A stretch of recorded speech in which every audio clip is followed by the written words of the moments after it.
Hi, it's Donna Ryan, and I want to talk about obesity drug discovery at the cutting edge. So, I've been asked to give this talk several times this year, and I thought I'd do a recording of it just to have. And I'm going to take this topic from the perspective of what every clinician needs to know this year in 2020. So, these are my disclosures, and you need to know I have this relationship.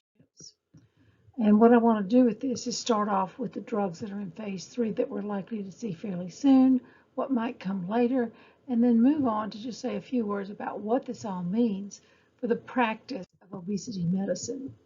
So my theme here is on the cutting edge. And let's look at what we're likely to see fairly shortly.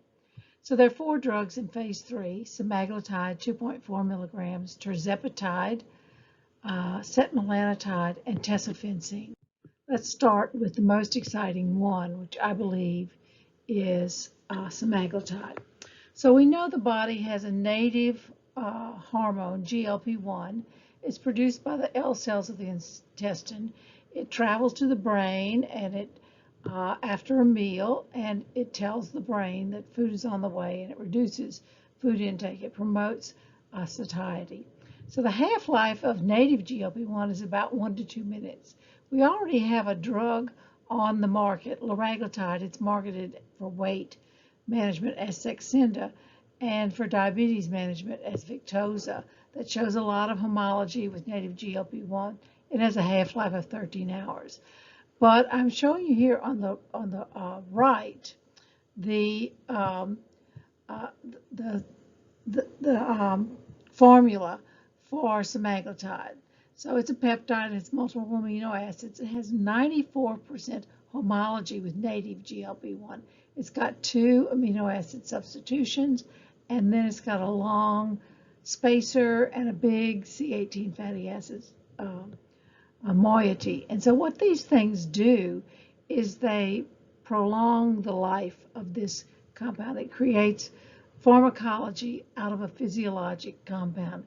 So the half-life of semaglutide is 165 hours. So this drug showed great promise in phase 2, and here I'm showing you a dose-ranging study. In this study, the doses were given daily. Semaglutide is going to be marketed at a weekly dose, but these were used to model, to determine the dose that semaglutide would be given in its phase 3 trials. And so here I'm showing you different doses of semaglutide compared to liraglutide. And so as you can see, they're really excellent weight losses. This is after 6 months on therapy. Using a fast escalation, semaglutide produced 14% weight loss, almost 12% with a little slower dose escalation. So excellent weight losses, and so this drug was brought forward in phase 3. Now the only thing that's currently been through peer review and published is the design paper that gives us the design of all of the phase 3 studies with semaglutide, and that's called the STEP program. And so there were 5 studies in that were done in phase 3. They were all done with this dose escalation from 0.25 milligrams up to 2.4 milligrams, and it takes 20 weeks to get to that top dose. So the studies all had the same eligibility criteria, except Step 2 targeted patients with type 2 diabetes. But the eligibility criteria were those patients who would meet the indications for the drug. That's a BMI over 30 or a BMI of 27 with a weight-related complication. So all of these studies, 1, 2, 4, and 5, were done on a background of a lifestyle intervention of a 500 calorie a day deficit diet and 150 minutes per week of physical activity.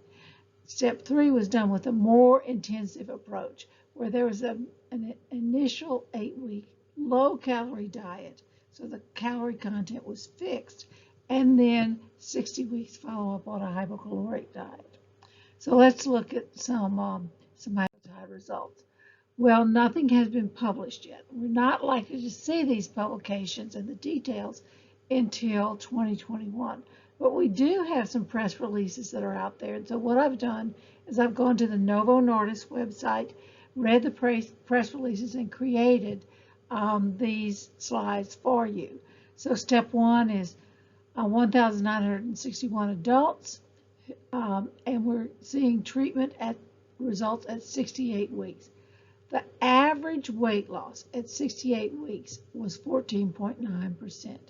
This is about twice what we're seeing right now with our first generation medications approved for obesity. And this is compared to placebo weight loss of 2.4%. If you look at the proportion of people who can achieve 5% or more weight loss, it's more than 86% for semaglutide 2.4 milligrams and 31% for placebo. So excellent results. In diabetes, we always see less weight loss. In the 1,200 adults with type 2 diabetes and obesity or overweight, the average weight loss at 68 weeks was 9.6% from baseline, compared to 7% for semaglutide 1 milligrams and 3.4% for placebo. So semaglutide 1 milligram weekly is marketed as Ozempic for the treatment of type 2 diabetes, and it produces respectable weight loss, but much better weight loss with semaglutide 2.4 milligrams. And if you look at the proportion achieving 5% weight loss, 68.8% compared to 28.5%. Step 3 is adults who were treated with that 8-week initial period of a very strict portion-controlled, fixed calorie amount diet. And the weight loss at 68 weeks in this group was 16%, outstanding, compared to 5.7% for placebo. And then if you look at the proportion that achieved 5% or more weight loss, it's nearly 87% for semaglutide 2.4 milligrams compared to 47.6% for those on placebo. So step 4 is a study where all patients were given semaglutide 2.4 milligrams. And then at 20 weeks, those who had achieved the target dose of 2.4 milligrams, those who were able to achieve the top dose during the dose escalation period, were then randomized. They were randomized to either continued semaglutide or to placebo. And as you can see, at 68 weeks, there's 17.4% weight loss in the semaglutide treated group compared to 2.6% for placebo. And this compares to the per protocol results. These are the results in patients who took the drug or placebo exactly as intended. So 18.2% weight loss, 3% weight loss for placebo. So these are really excellent weight losses with semaglutide 2.4 milligrams. And we are excited about that. But you know, this drug also has, all of the GLP-1s have pleiotropic actions. We know they have efficacy in terms of improving glycemia. Well, they also promote natriuresis and diuresis. They improve coagulation. They're thought to be cardioprotective.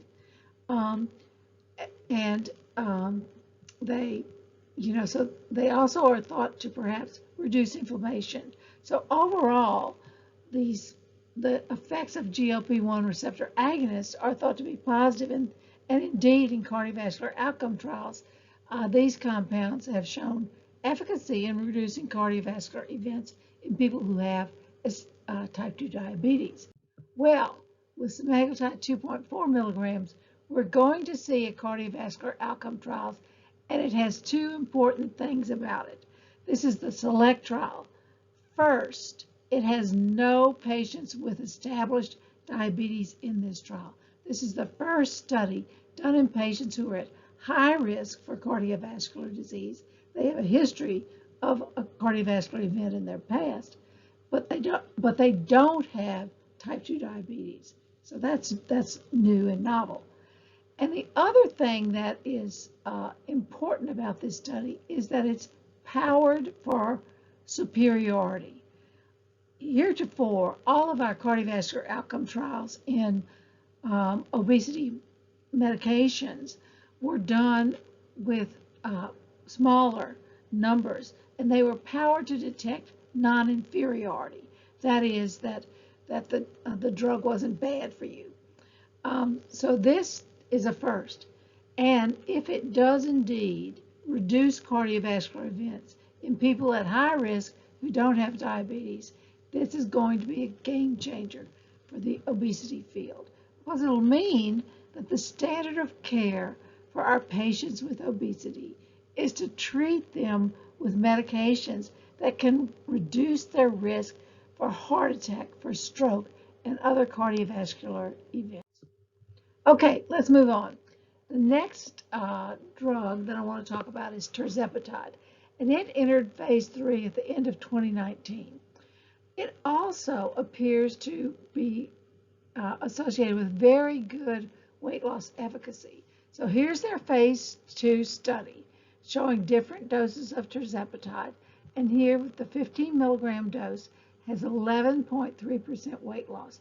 Excellent, especially compared to placebo, 0.4%, and dulaglutide, 2.7%.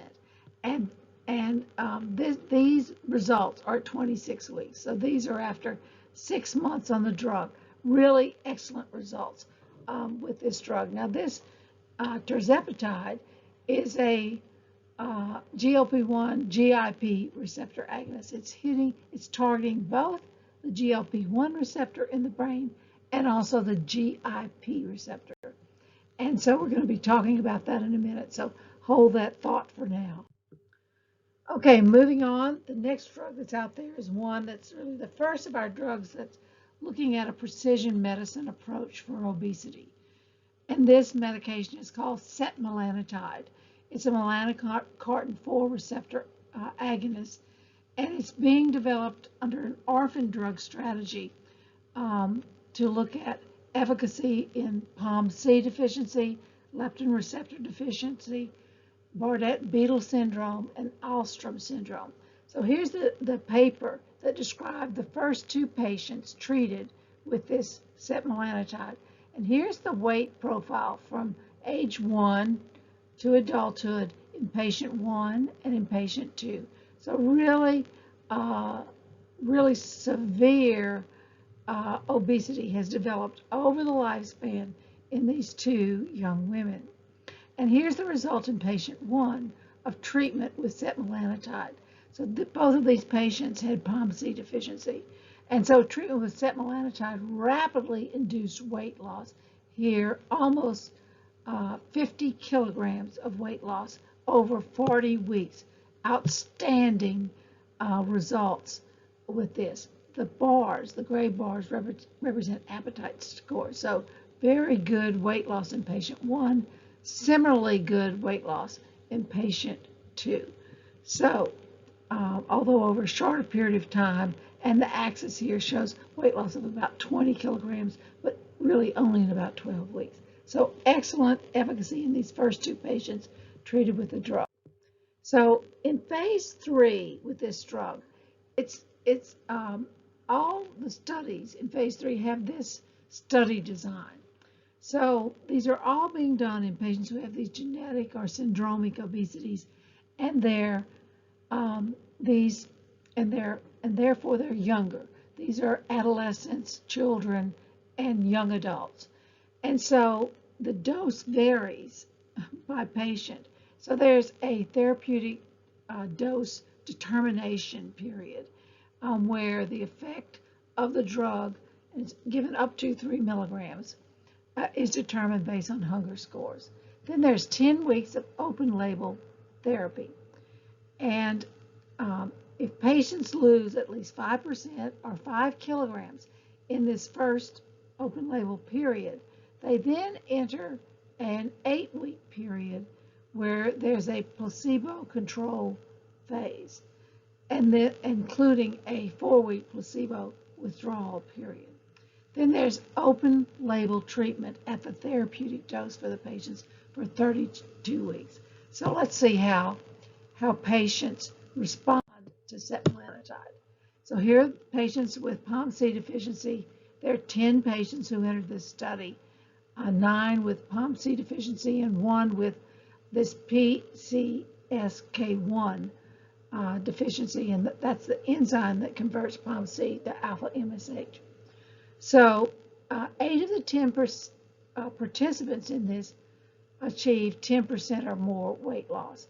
And the average weight losses in this group were excellent.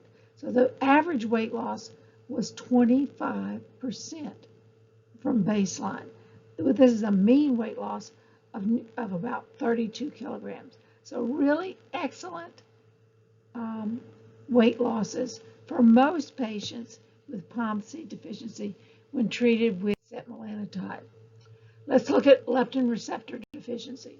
Now there's more variation in response with this, but 11 patients enrolled, 9 completed, and 5 of the 11 patients achieved that 10% or more weight loss.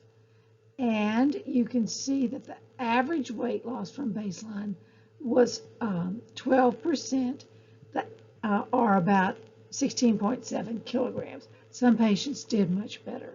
So the results were more variable with leptin receptor deficiency, but still very good for many of the patients enrolled.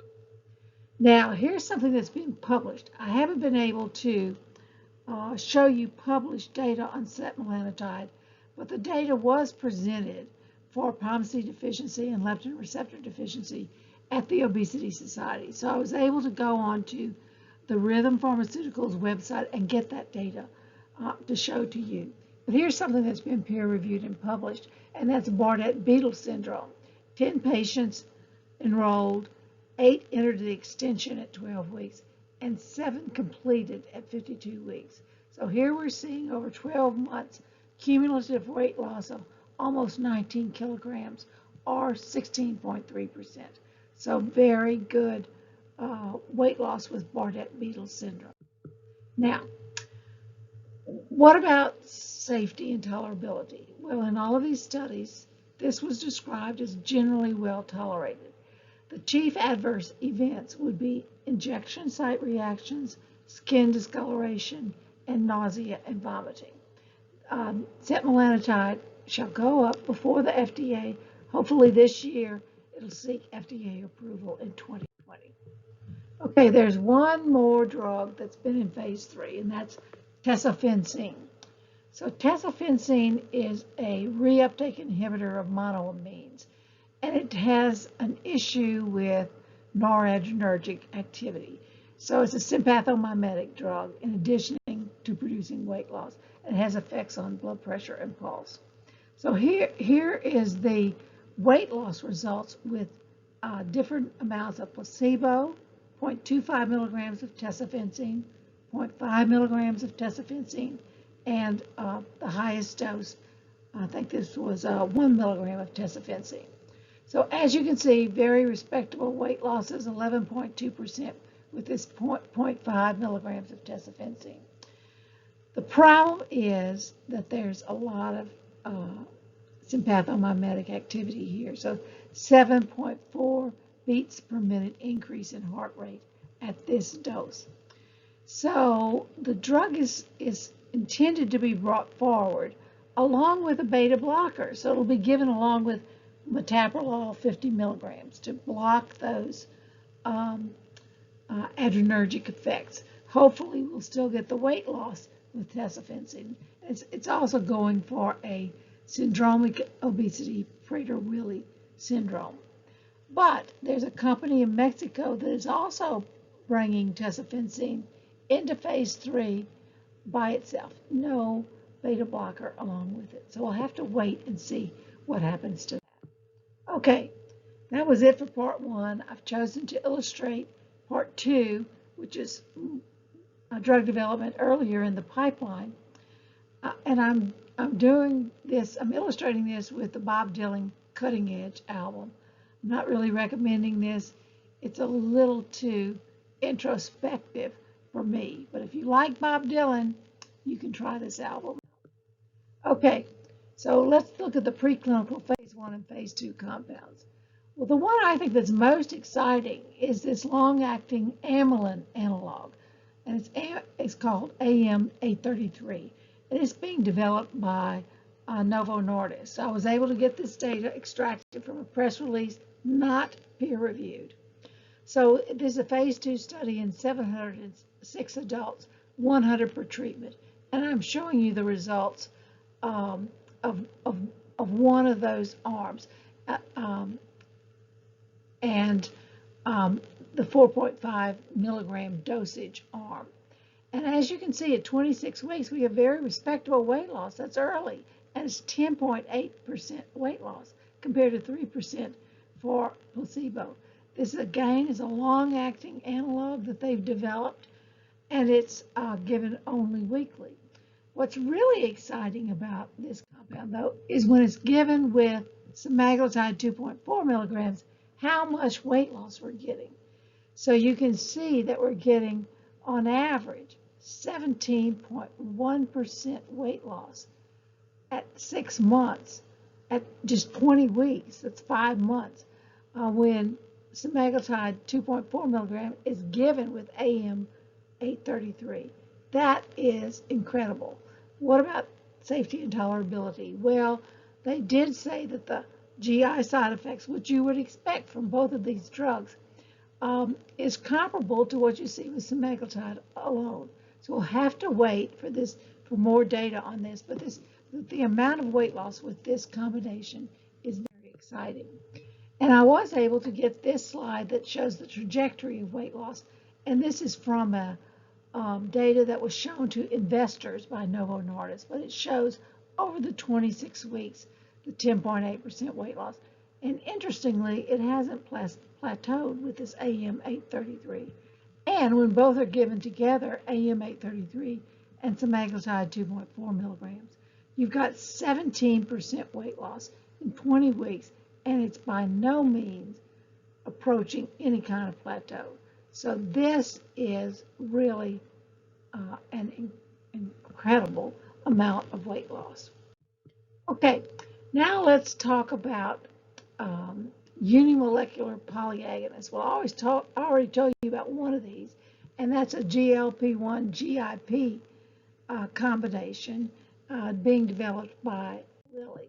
So what's going on there is that GIP, glucagon, and GLP-1 are all part of what's called this glucagon superfamily. And so there's an overlap of effects of these.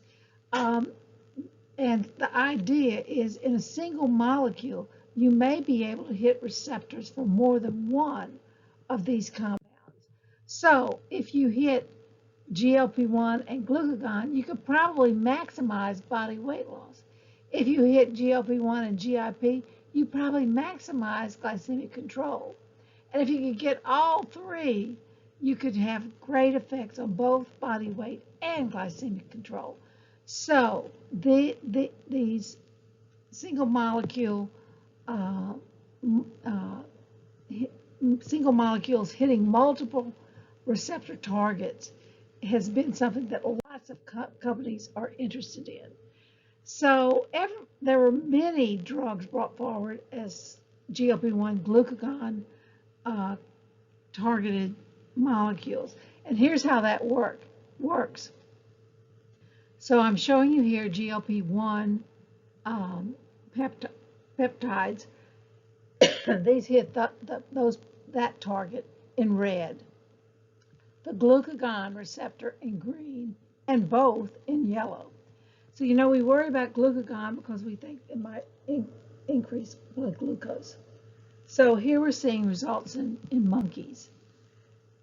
Excuse me. So you see here the results with GLP-1 in weight loss, better weight loss with GLP-1 glucagon. And if you look at the the effect on glycemia. You see, this is a glucose tolerance test, and here we have the GLP-1 analog. There's improvement in glycemia, which you would expect, but there's also improvement in glycemia with the GLP-1 glucagon combined molecule. So, lots of companies have tried to do this. No one has been successful in bringing a product to phase 3, but let's hope they can do it. And then, of course, the trifecta would be able to get a molecule that would hit both glucagon, GLP-1, and GIP receptors. We haven't seen anything come forward in that, but we're hopeful. Now, what about multi-molecule peptide combinations? I mean, maybe you don't have to put them all in one molecule. Maybe you could develop products that could be used together, like that AM833 and semaglutide, 2.4 milligrams. Well, there's some pros to doing this because you probably get better receptor targeting, and so multiple molecules might produce more efficacy. But boy, the pharmacology of this is very challenging, and you really want to minimize the number of injections. So maximizing the pharmacodynamics of more than one medication is that's a brain teaser. That's very difficult to do. So we're waiting to see if something like that might evolve. Okay, let's go on to other interesting targets. And look, there are lots of other things for us to look at, not just the appetite peptides. Some of these friendly peptides that we know, we think may be orally active. So you might be able to just get the taste receptors activated. That would go to the brain through the cranial nerves. But GDF15, FGF21, that has some interest around it. And then stomach stretch receptors are also, there's also some interest in trying to develop that area. So what I want to do now is, after I've given you this brief introduction to the topic, is talk about what this might mean for us. I love this quote by the greatest American president, Abraham Lincoln. The best way to predict the future is to create it. So here's where we are now. We can regularly get 5 to 10% weight loss. And I've made a career out of talking about the benefits of this modest weight loss. But we're shortly going to be able to get 10 to 20% weight loss, 15% weight loss on average when we get these second generation GLP-1 receptor agonists like Semaglutide and maybe even Tirzepatide. And that's coming soon. That is coming in the next couple of years. And later, we should be able to do even better. We can give these second generation GLP-1 receptor agonists with other compounds like AM833, other amylin analogs, other compounds. We may be able to get 20 to 25% weight loss. And I think by 2050, that's only 30 years, we will be able to achieve normalized body compositions. Now, to do that, we'll have to have very personalized approaches because there's enormous heterogeneity in the weight loss response. Some patients do very well, some patients don't do very well at all. We don't understand that. We don't understand the genotypic and phenotypic variation that produces that. But we're going to figure that out. And when we do that, we'll be able to personalize weight loss for our patients. So, thinking like we always have has given us 5 to 10% weight loss. And we've had to be satisfied that we can produce some modest weight loss and some decent health benefit.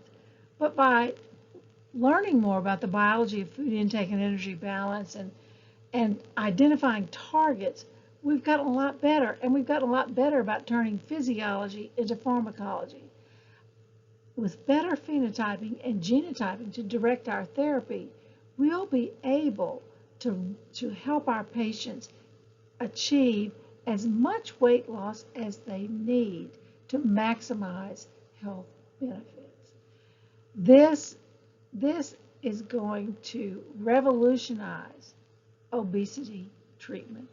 And I believe it's going to create enormous interest among not primary care physicians, among cardiologists, among gastroenterologists, among a broad spectrum of individuals who are now treating the complications of obesity.